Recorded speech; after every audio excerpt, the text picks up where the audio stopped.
सबैमा नमस्कार। आजको दिन यहाँहरूको शुभ रहोस्।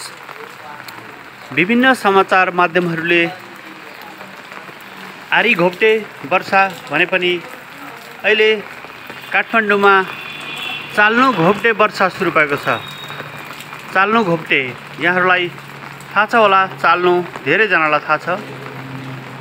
आरी घोप्टे भने पनि चाल्नो घोप्टे वर्षा रातिदेखि नै निरन्तर रूपमा परिरहेको छ। सबैको जय होस्। म बसन्त दङ्गाल यति बेला काठमाडौँको बौद्ध जोरपाटी एरियाबाट यहाँहरूलाई यो भिडियो कैद गरेर देखाइरहेको छु। आरी घोप्टे वर्षा हुँदैछ भनेर विभिन्न समाचार माध्यमहरूले भने तापनि अहिले काठमाडौँमा चाहिँ चाल्नो घोप्टे वर्षा सुरु भएको छ। चाल्नो घोप्टे आरी घोप्टे वर्षा त भन्यो, तर धेरैलाई आरी भनेको के हो भन्ने विषय थाहा नहुन सक्छ। म यहाँहरूलाई यो विषयमा जानकारी गराउन गइरहेको छु। आरी भनेको यस्तो भाँडो हो कि त्यो भाँडो काठबाट बनेको हुन्छ। त्यो भाँडो काठको हुन्छ र दही महीमा प्राय प्रयोग गरिन्थ्यो। त्यो भाँडो अहिलेको स्टिलको बाटालाई नै मान्छेले आरी भन्ने गरेका छन्। त्यो भाँडो जस्तै हुन्थ्यो, तर बिट अलि सिधा हुन्थ्यो। काठको भाँडो एक पाथीदेखि अलिकति माथि अट्ने हुन्थ्यो। प्राय मोही त्यसमा सारेर खाइन्थ्यो र कोहीले दही पनि जमाउनुहुन्थ्यो। त्यो आरीले एकैपटक पानी घोप्ट्याए जस्तो पानी पर्नेछ भनेर आरी घोप्टे वर्षा नाम रहेको रहेछ।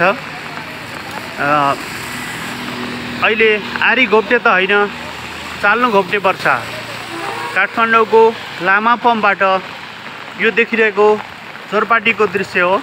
यो जोरपाटीको दृश्य देख्दा पनि गाडीहरू एकदमै कम चलिरहेका छन्। यति बेला खुल्ने पसलहरू अहिलेसम्म सुनसान छन्। यहाँहरूलाई देखाउँछु म। यो लामापम अगाडिको दृश्य हो। एउटा किराना पसल खुलेको छ। मान्छेहरू छाता ओढेर आफूलाई दैनिक उपभोग गर्ने सामानहरू किन्न आउनुभएको छ। गाडीहरू एकदम पातलै छन् भने कोही अझै टिका लाउँदै हुनुहुन्छ। यस्तो दिनमा पनि निधारमा रातो टिका बोकेर यी बहिनी गन्तव्यतिर अझै कोसेली बोकेर जाँदै हुनुहुन्छ।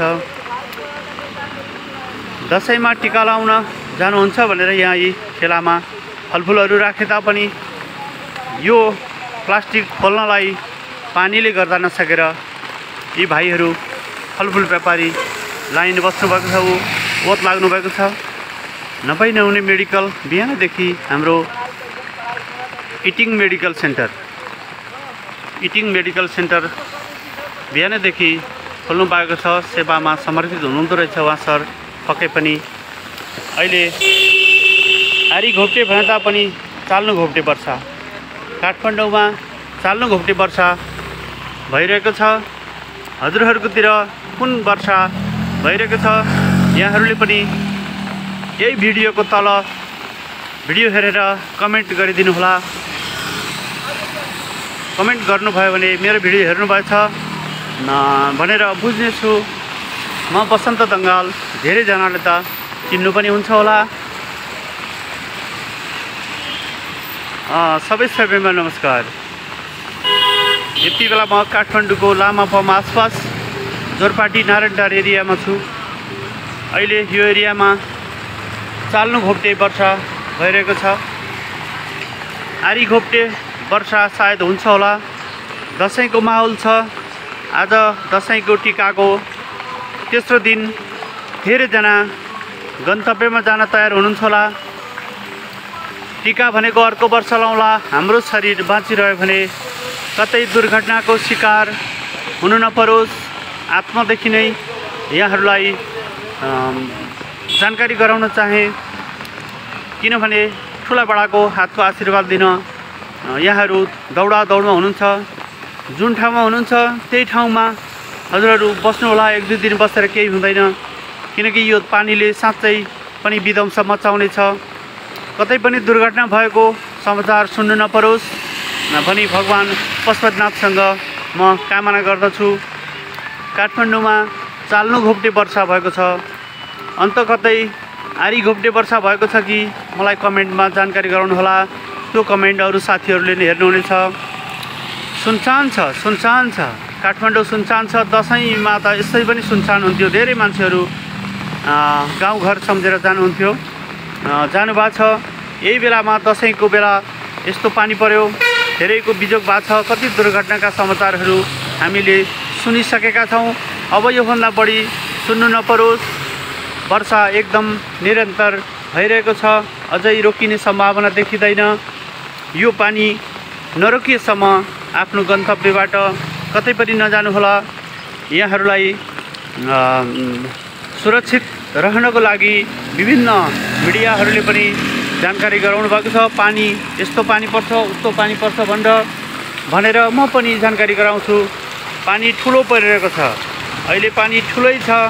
यो चाहिँ चाल्नु घोप्टे मात्रै छ है। चिफोकाहरू उठेको हेर्नुहोस्, चाल्नु घोप्टे। चाल्नुको माथिबाट पानी हाल्दा जति पानीका धाराहरू लाग्छन् त्यही खालको मात्र छ। यसलाई मैले चाल्नु घोप्टे भनेर नामाकरण गरेको छु। हजुरहरूको कतै आरी घोप्टे पनि पर्यो होला। कोहीले भन्नुहुन्छ हाँडी घोप्टे वर्षा पर्ने रे, तर होइन, पानी हाँडी घोप्टे हुँदैन। त्यो भन्ने चाहिँ हाँडी घोप्टे हो, मान्छे चाहिँ हाँडी घोप्टे हो। हाँडी घोप्टे वर्षा हुँदैन, आरी घोप्टे हुन्छ। आरीको बारेमा मैले अघि नै यहाँहरूलाई जानकारी गराएँ। आरी भनेको के हो? अहिले त आरी भन्ने कुरा प्रचलनमा अलिकति कमै छ, आजभोलि प्रयोगमा कमै आउँछ। सबै सुनसान छ, सडकहरू सुनसान छ, यात्रुहरू पनि कमै हुनुहुन्छ। अत्यावश्यक काम पर्ने मात्र हिँड्नु भएको होला, सायद आफ्नो गन्तव्य निहाल्दै हुनुहुन्छ। सबैतिर सुनसान छ। यो एउटा चिया पसल थियो। यहाँ चाहिँ यदि पानी परेको थिएन भने धेरैजना, 20औं मान्छेहरू अहिले चिया खाने लाइनमा बस्नुहुन्थ्यो। कोही पनि आउनुभएको छैन। म सडकमा निस्केँ, चिया खान्छु भनेर निस्केँ, तर चिया पसलहरू प्राय सबै बन्द रहेछन्। हस्पिटलको गेटमा, शङ्खरापुर हस्पिटल नारायणटारमा बिरामी लिएर आउनुभयो होला। उहाँहरू छाता ओढेर बसिरहनु भएको छ, देख्नुभयो होला है। एउटा स्कुटर निक्ल्यो, अर्को निक्ल्यो। त्यो चाहिँ शङ्खरापुर हस्पिटलको गेट हो। सबैमा नमस्कार। म बसन्त दङ्गाल। यति बेला यहाँलाई काठमाडौँमा रहेको बौद्ध जोरपाटी भन्ने ठाउँमा बसेर, सडकमा बसेर यहाँहरूलाई यो भिडियो खिचेर अवगत गराइरहेको छु। हजुरहरू जुन ठाउँमा हुनुहुन्छ सुरक्षित रहनुहोला। यो वर्षा अलि भयानक खालको छ भनेर होहल्ला चलिरहेको छ।